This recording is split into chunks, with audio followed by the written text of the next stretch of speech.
Lesson 20.3, Dependent Events.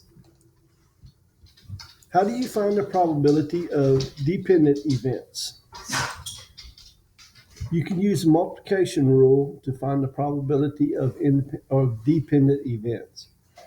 You can use the multiplication rule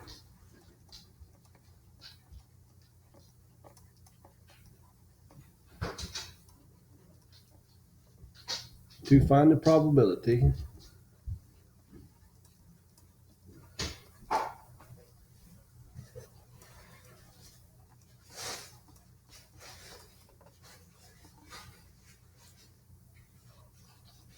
of dependent events.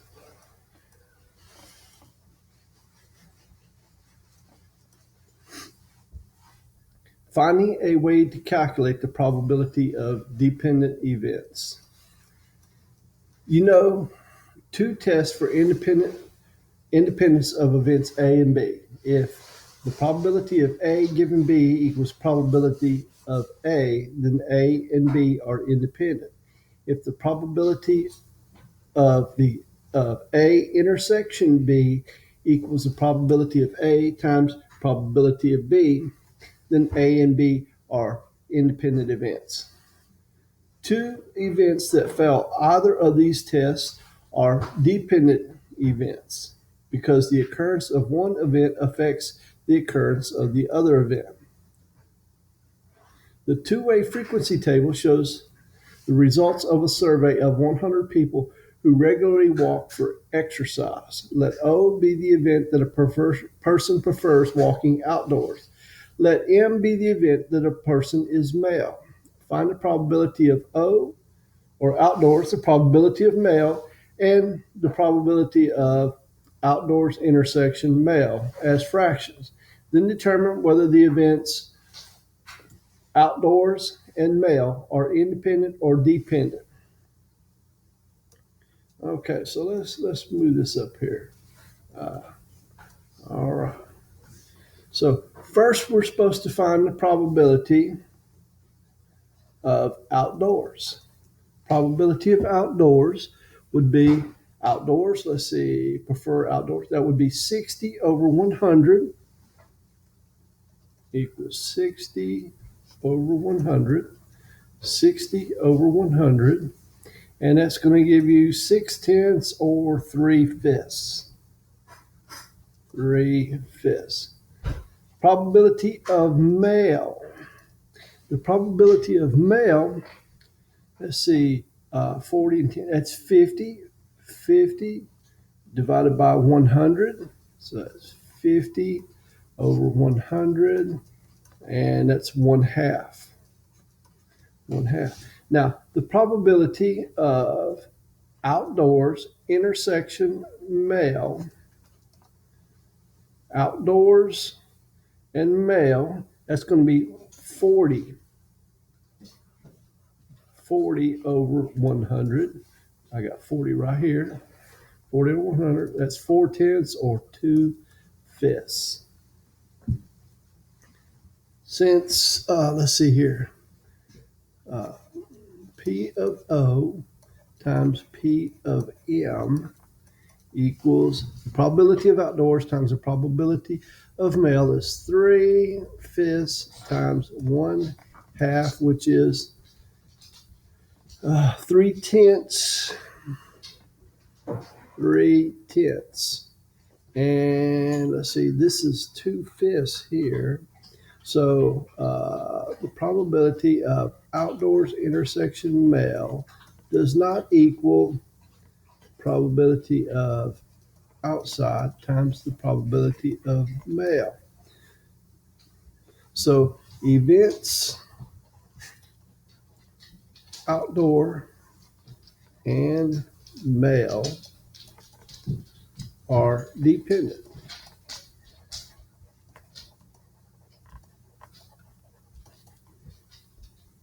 Cool. Calculate the conditional probabilities. Probability of outdoors given male and the probability of male given outdoors. So that's going to be 40 over 50. Probability of outdoors, and then let's just probability of outdoors given male. That's going to be 40 right there. And the probability or the number of males, that's going to be 50 right there. Okay, so that's 4/5. Probability of males given outdoors. So again, that's going to be 40. And then let's look at outdoors. Outdoors, the total outdoors was 60. So 40 over 60, and that's going to be 2/3. Okay. Complete the multiplication table using the fractions for the probability of outdoors and the probability of males from step A, and the fractions for the probability of outdoors given male and probability of male given outdoors from step B. All right, so let's fill in this table. Probability of outdoors, and so that's going to be 12 over 25. And let's see, 3/5 times 4/5, that's 12 over 25. And this is going to be 1/2 times 4/5, which is 2/5. And this is a 3/5 times 2/3. And that's it, 6 over 15. 3 goes in at 2/5, so that's going to be 2/5. And then 1/2 times 2/5. And 2's cancel out, and that leaves you with 1/5. Okay.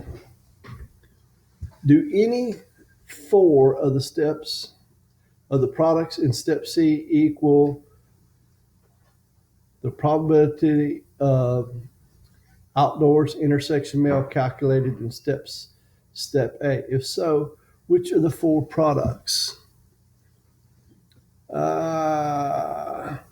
Let's see. So let's see. What are we? That was probability of outdoors intersection male was what? Probability outdoors intersection male. Let's see here. Probability outdoors intersection male was 2/5, right? 2/5. Okay. So let's go back here. Which of these is 2/5? Well, this one here is 2/5, and that one there is 2/5, right? Do any of the 4 products? Okay, yes, 2 of them do. Products.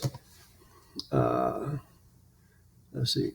Product of outdoors times the product of male given outdoors, and the product of male, or probability of male times probability of outdoors given male, those all equal 2/5.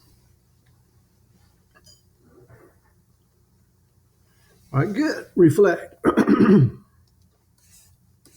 In a previous lesson, you learned the conditional probability formula for the probability of B given A equals the probability of A intersection B divided by the probability of A. How does this formula explain the results you obtained in step D? Multiplying both sides of the probability of B given A equals the probability of A intersection B divided by the probability of A by the probability of A gives probability of A times probability of B given A, which equals the probability of A intersection B. I need to write all this down. Y'all aren't going to follow this along very well. So let's write this down. Let's see. Multiplying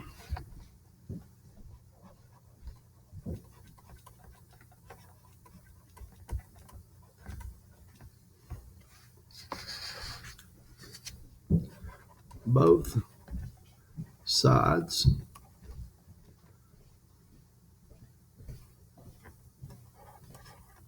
of probability of B given A equals the probability of A intersection B divided by the probability of A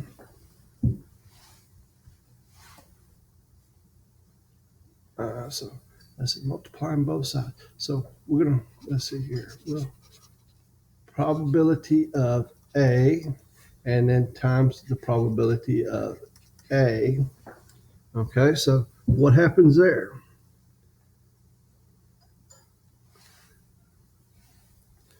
Okay, so this cancels out and that cancels out.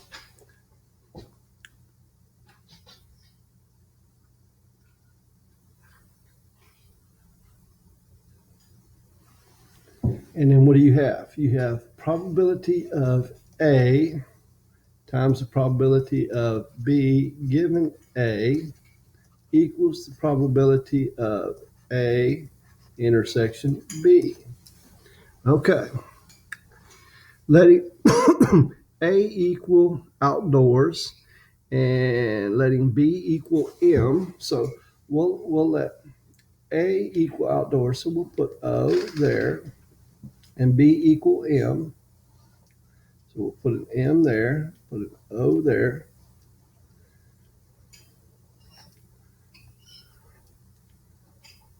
And an M there. While letting A equal gives probability of O, probability outdoors, times probability of male given outdoors equals probability of outdoors intersection male. While letting A equal M and B equal 0 is, okay, letting A equal M and B equal outdoors would give you the probability of M times the probability of outdoors given male equals the probability of male intersection outdoors, which equals the probability of outdoors intersection male. Okay. Kind of complicated there, wasn't it? Number 2, let F be the event that a person is female. Let T be the event that a person prefers walking on a treadmill. Write 2 formulas you can use to calculate the probability of a female intersection treadmill using either one to find the value of the probability of female intersection treadmill. And then confirm the result by finding the probability of female intersection treadmill directly from the two-way frequency table. So the probability of female intersection treadmill equals probability of female times the probability of treadmill given female.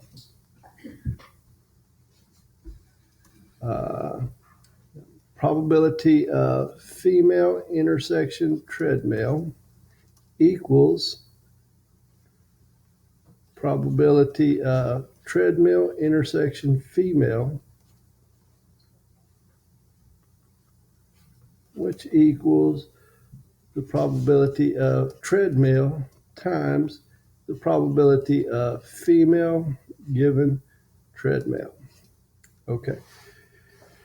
Let's see. Using the first of these formulas, using probability of female intersection treadmill equals 50 over 100 female probability of female 50 over 100 times 30 over 50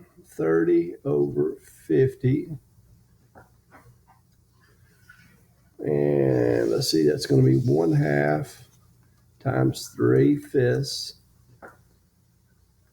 which is 3/10. So 50 probability of a female. Probability of a female. 50 over 100. Okay. All right. And then probability of a treadmill given female. Female, first walking on a treadmill, that's 30 right there. And that's where I got the 30 over 50, because there was 50 females in there. Okay. So that's how I got all that. Calculating treadmill intersection female directly from the tables gives you treadmill intersection female. So treadmill intersection female. Treadmill intersection female. 30 over 100. Calculating treadmill intersection female directly from the table gives you 30 over 100, which is 3/10. Okay, so that's that. Pretty cool, huh? All right, finding the probability of two dependent events. You can use the multiplication rule to find the probability of dependent events. The multiplication rule, probability of A intersection B equals the probability of A times the probability of B given A, where the probability of B given A is a conditional probability of event B, given that event A has occurred. So let's see here. There are 5 tiles with the letter A, B, C, D, and E in a bag. You choose a tile without looking, put it aside, and then choose another tile without looking. Use the multiplication rule to find the specified probability, writing it as a fraction. So I'll let you go through A, and then we'll go through B together. Find the probability that you choose a vowel followed by another vowel.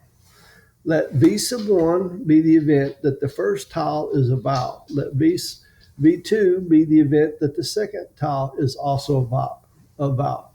Of the five tiles, there are 2 vowels. Okay, so the probability of vowel 1 is 2/5. Of the 4 remaining tiles, there is 1 vowel. So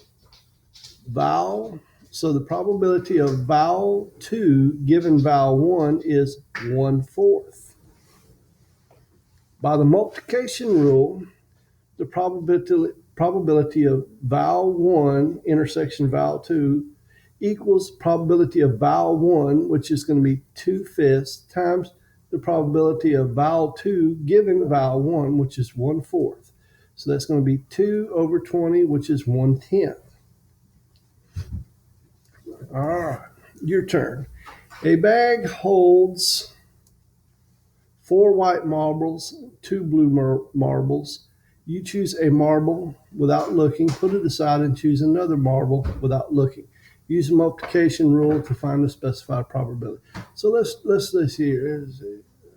Ask the opening and say, here's the bag, and we got 2 blue marbles.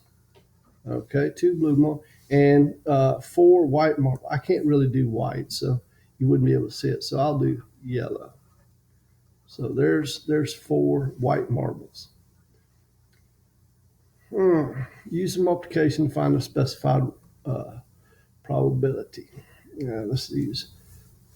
Find the probability that you choose a white marble followed by a blue marble.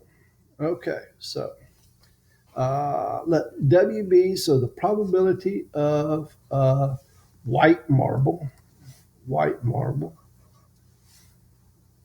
What's the probability of a white marble?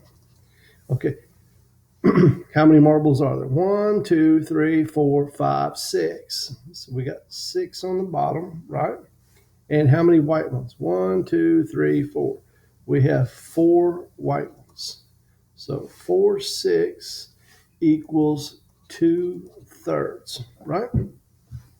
Now, the probability of a blue given a white. Probability of a blue given a white. All right. A bag holds 4 white marbles. You choose a marble without looking, put it aside, and choose another marble. Okay, so we have pulled a white marble out of here. So let's get rid. We have taken a white marble out.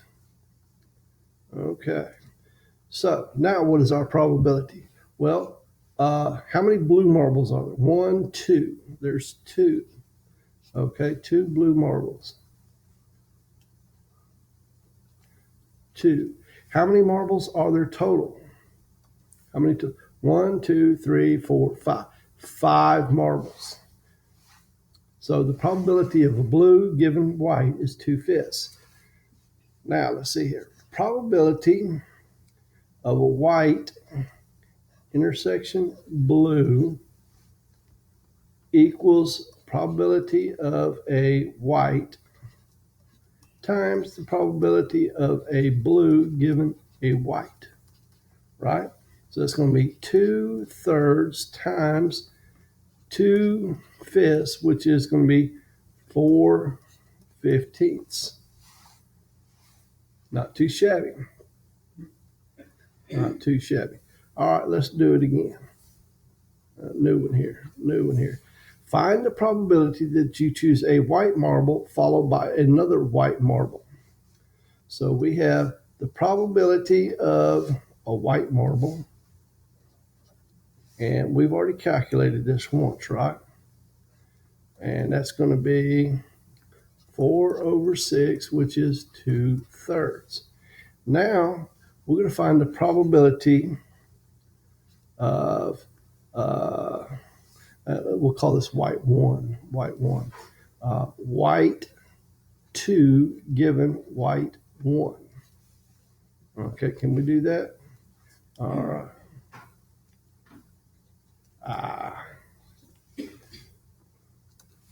White.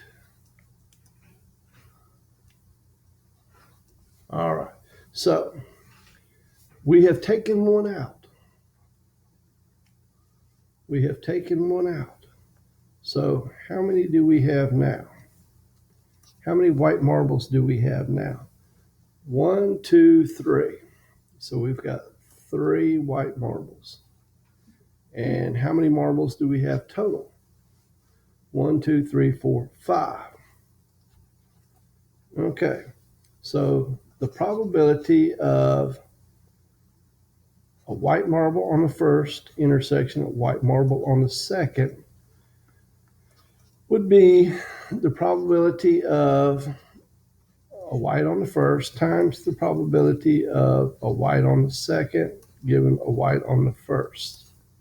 So that's going to be 2/3 times 3/5, and 3's cancel out, and you're left with 2/5. All right, good. Finding the probability of 3 or more dependent events. You can extend the multiplication rule to 3 or more events. For instance, for 3 events A, B, and C, the rule becomes the probability of A intersection B intersection C equals the probability of A times the probability of B given A times the probability of C given A intersection B. You have a key ring with 7 different keys. You're attempting to unlock a door in the dark. So you try keys one at a time and keep track of which ones you try. Who hasn't done that? All right, you do A together or A by yourself, and we'll do B together. Find the probability that one of the first 3 keys you try is right. There are 2 ways to approach this problem. You can break the problem into 3 cases. 1, the first key you try is right. 2, the first key is wrong, but the second key is right. And 3, the first 2 keys are wrong, but the third key is right. 2, you can use the complement of the event that one of the first 3 keys is right is the event that none of the first 3 keys is right. Okay, so we're going to use the second approach. Let W1, W2, and W3 be the events that the first, second, and third keys respectively are wrong. In part A, or from part A, you already know that the probability of the first key being wrong is 6/7. And the probability that the second key being wrong, given the first key was wrong, is 5/6. Well, how in the world did they get? Let's see here. Maybe what we should do here, let's draw some keys. That doesn't look very much like a key. Does that look more like a key? That looks more like a duck beak, doesn't it? I can't draw very well. But anyway, on the third key, there are 4 wrong keys among the 5 remaining keys. So the probability that the third key is wrong, given the intersection of the first and second wrong keys, is 4/5. Okay. By the multiplication rule, the probability of the intersection of the first wrong key and the second wrong key and the third wrong key equals the probability of the first wrong key, which is 6/7, times the probability that the second key is wrong given that the first key is wrong, that's 5/6, times the probability that the third key is wrong given the intersection of the first and second wrong key, which is 4/5. Okay. And let's see here. Yeah, this is 1, that's 1, that's 1, and that's 1. And we got 4/7. You thought you was going to need a calculator, didn't you? The event, the first wrong key intersection with the second wrong key, intersection with the third wrong key, is the complement of the one you want. So the probability that one of the first 3 keys you try is right is 1 minus 4/7, which is 3/7. Yeah, not too bad. Not too bad. That wasn't hard, was it? Reflect. In part B, show that the first approach to solving the problem gives the same result. Ooh. Okay. Let W1 and W2 be the events that the first and second keys respectively are wrong. Let R be the event that a key is right. Calculate the probability of right. So we're going to calculate probability of right key. We're going to calculate the probability of wrong one given wrong one intersection right. And we're going to do the probability of wrong 1 intersection wrong 2 intersection right. We're going to calculate those. Okay, so how many right keys are on there? Well, there's one right key. How many keys are there total? So the probability of a right key is 1/7. There are six. There are six wrong keys among the 7 keys on the first try, and then one right key among 6 remaining keys on the second try. Okay.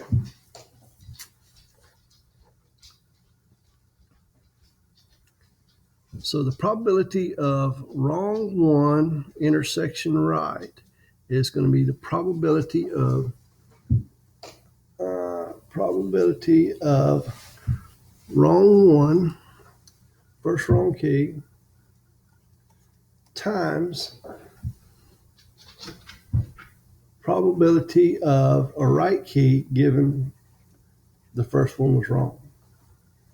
Okay, so probability of wrong would be 6/7. And then think about it. Think about it. How many keys are left? There's 6 keys left, one of them being right, 1/6. Okay, so these will cancel out, and that leaves you with 1/7, right? Okay, from part A, you know that the first key being wrong, intersection, second key being wrong, intersection right, is 1/7 equals 1/7.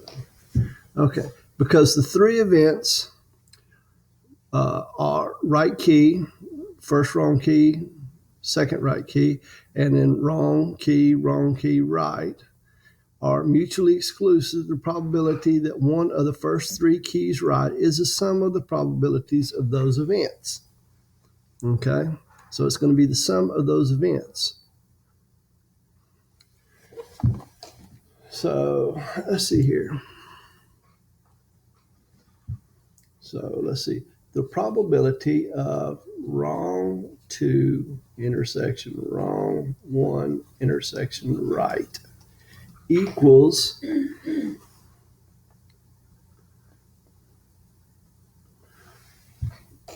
probability of right plus the probability of wrong 1 given right, or excuse me, wrong 1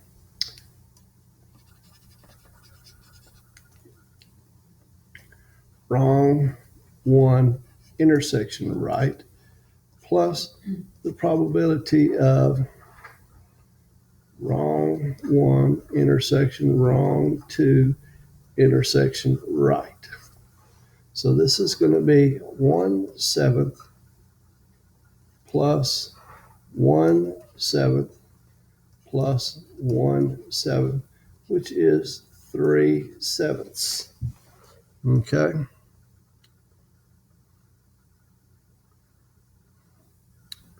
Which is what we got before, isn't it? 3/7. Okay. That's not really the only way to do it.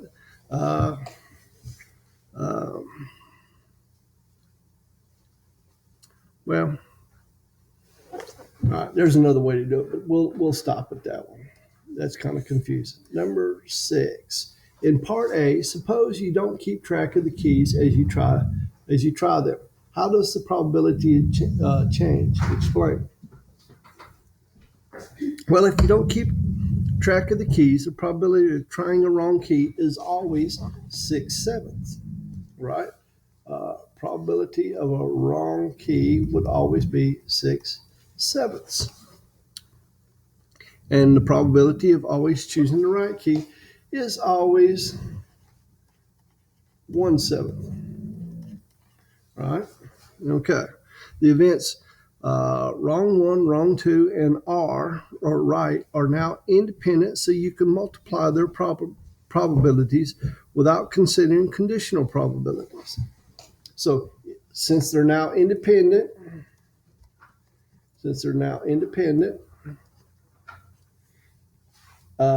you're going to have probability of wrong times, probability of wrong 1 times the probability of wrong 2 times the probability of right is going to be 6/7 times 6/7 times 1/7. Okay, and that's going to give you like 36. So I think that's 343. 343. Okay. Your turn. 3 people are standing in line at a car rental agency at an airport. Each person is willing to take whatever rental car is offered. The agency has 4 white cars and 2 silver ones available and offers them to customers on a random basis. Find the probability that all 3 customers get white cars. Okay.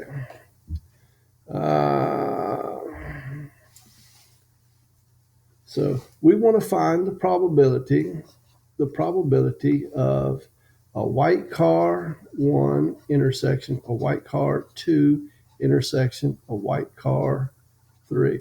We want to find the probability that all three get a white car. Okay, so this is going to be the probability of a white car. Okay, white first. That's going to be 4, 6, right? 4, 6 times the probability of a second white car given the first one's white. So now that's going to be 3/5. Okay, times the probability of a third white car given the intersection of first white one and second white one. Okay, so we had 6 cars, right? Let's see, we had 6 cars. 1, 2, 3, 4, 5, 6. And 2 of them were silver, and I'll just have to use blue for that. I'll use blue for that. All right. And then we'll have to use yellow for the other 4. Okay. 1, 2, 3, 4. So 4, 6, right? And then 3/5, right? And then we take and now we have 2 4s, right? So that's going to be times, can't see that, times 2 4s. Okay, so let's see here. This is a 1, that's a 1, that's a 2, and that's a 1 because 3 goes. Oh, look at there. We can get rid of that and that. 1/5. So the probability that all 3 customers get a white car is 1/5. All right. Okay. Not too bad. Find the probability that 2 of the customers get silver cars and 1 gets a white car. All right. So there are, and we can do it really similar to what we did just a minute ago. Okay. Let's see. Let's see here. Let's draw this out. And let's see, we've got 1, 2, 3, 4 white cars, and we'll use 2 silver cars, right? Okay. So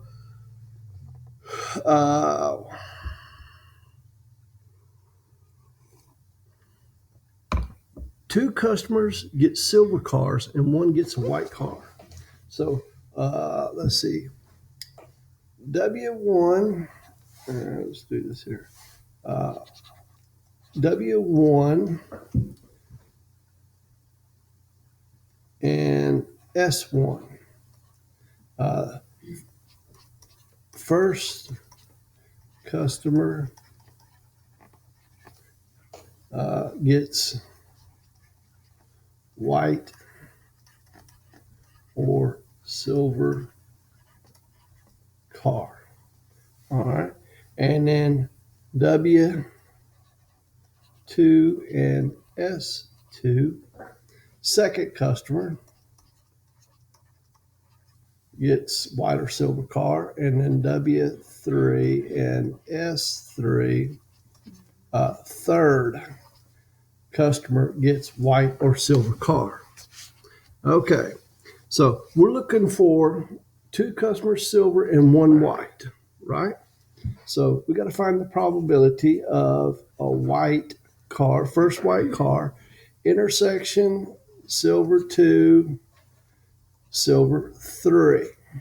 Okay, probability of uh, white 1.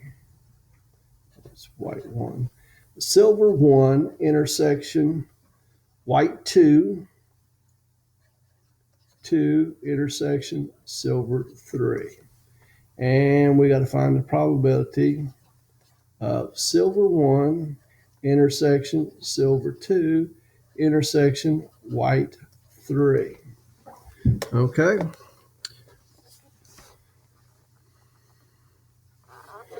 So let's see here. All right.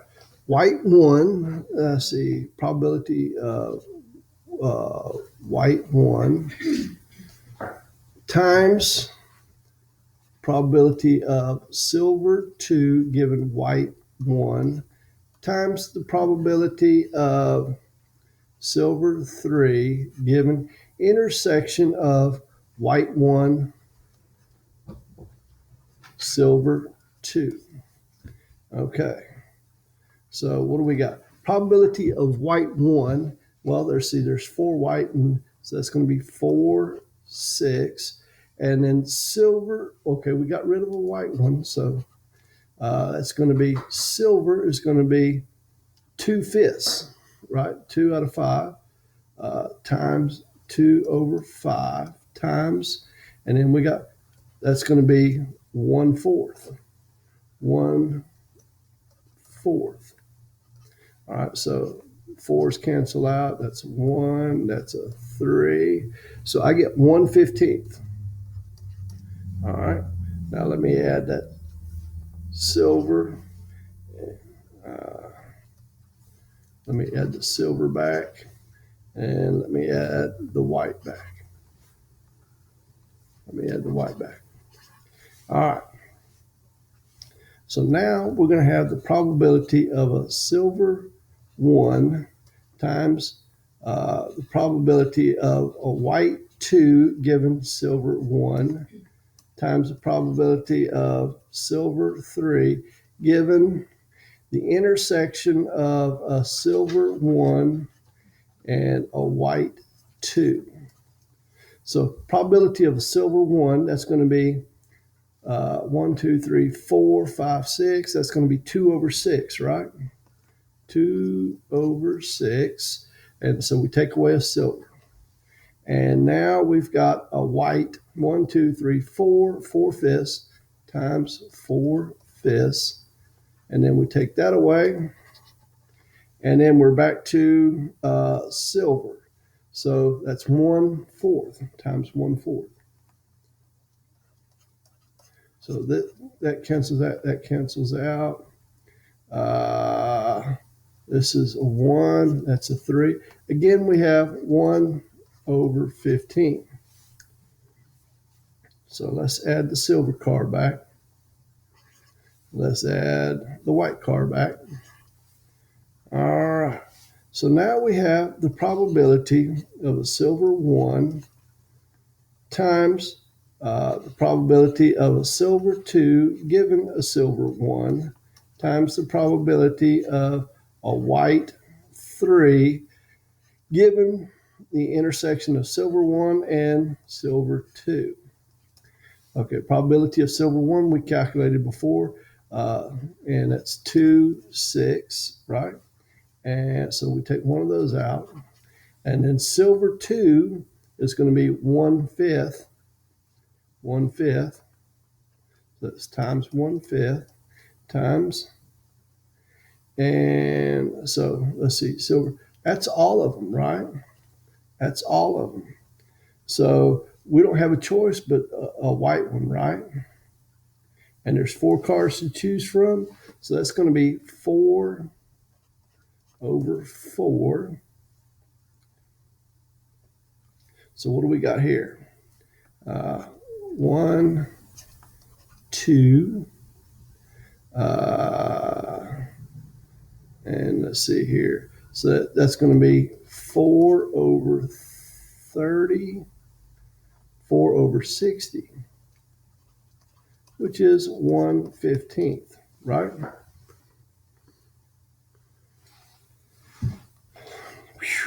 Now we got to add, because each of these events is mutually exclusive. You can't have this one and that one, or that one and that one. Each one of these are mutually exclusive. So we're going to add those. We're going to add those probabilities.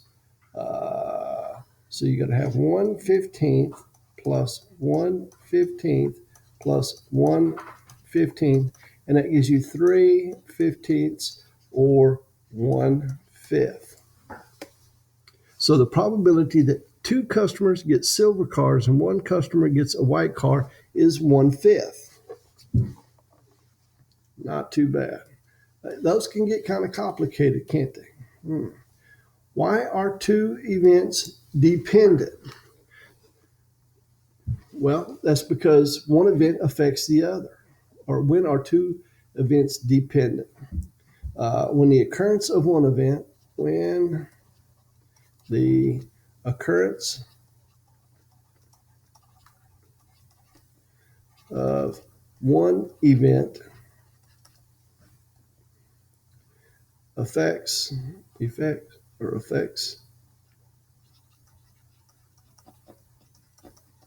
the occurrence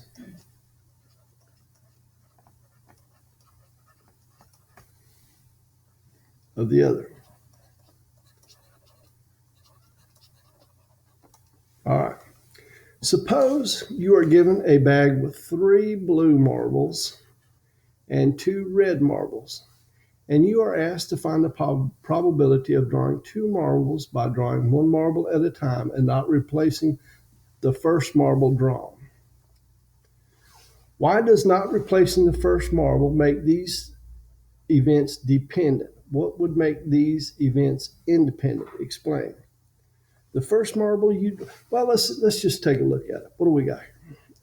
Let's see here. We got our bag here, and that's the hole, and there's our bag, and we have 3 blue marbles. 1, 2, 3, and we have 2 red marbles. 1, 2. All right, shake it up real good, and they're all mixed up in there. You can't see the bag, see through the bag there. All right. Why does not replacing the first marble make these events dependent? Well, first draw, how many marbles are in there? 2, 4, 5. Well, let's say we take one out. We got that one there. How many marbles are in there now? 4. So that changes the probability. All right. Now, let's see. What would make these events independent again? Well, if you replace the marble that you took out, that would make it independent because the probability would be the same again. Okay? All right. Essential question check-in. According to the multiplication rule, when finding the probability of A intersection B for dependent events A and B, you multiply the probability of A by, let's see here. According to when finding the probability of A intersection B for dependent events A and B, you multiply the probability of A by the probability of B given A.